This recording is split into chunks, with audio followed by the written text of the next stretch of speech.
Samedi 9 juin, Saint-Florentin ouvrait ses portes aux amateurs de livres et de lecture.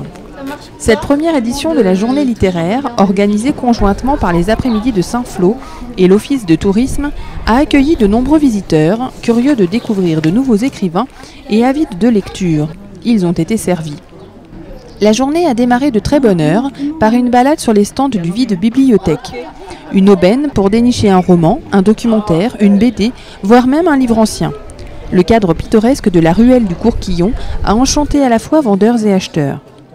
Un peu plus loin se pressaient écrivains, éditeurs, artisans d'art, présentant leurs travaux d'écriture ou d'illustration et encore leur savoir-faire de papetier ou de relieur.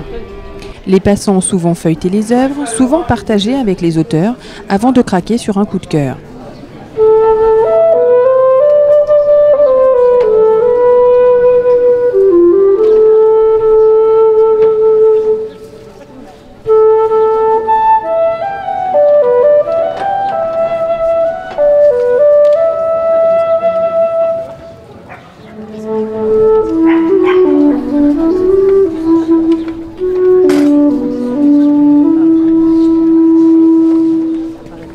Cette belle journée de printemps fut aussi l'occasion de prendre le temps d'écouter.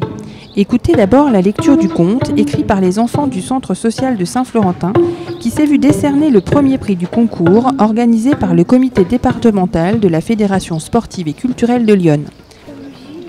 Il était une fois une petite fille qui s'appelait Julie. Elle avait de longs cheveux blonds et des yeux bleus. Elle portait souvent une robe violette à pois jaunes et des petites ballerines noires. Cette petite fille était triste, car elle n'avait pas d'amis. Un jour, elle s'arrêta devant une grande fontaine. Celle-ci était toute en pierre et au centre, 5 statues représentaient des personnages légendaires. Le vœu de Julie a fait l'unanimité. Les enfants furent ravis et récompensés. Écoutez ensuite les lauréats des concours littéraires organisés par les après-midi de Saint-Flour.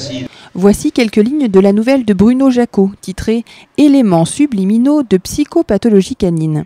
Je soupçonne mon chien d'avoir appris à lire. On pourrait penser qu'en l'an de grâce 3333, ce type d'événement serait devenu banal, que les projets de la biologie, de la médecine, de la psychopathologie animale auraient eu raison de ces minimes déficits, la forme d'une hypophyse, le volume d'un cortex. Il n'en est rien. Les chercheurs ont beau chercher à tirer l'animal de son abrutissement, il patine, les bêtes restent bêtes, sauf mon chien. Parce que je le soupçonne vraiment d'avoir appris à lire.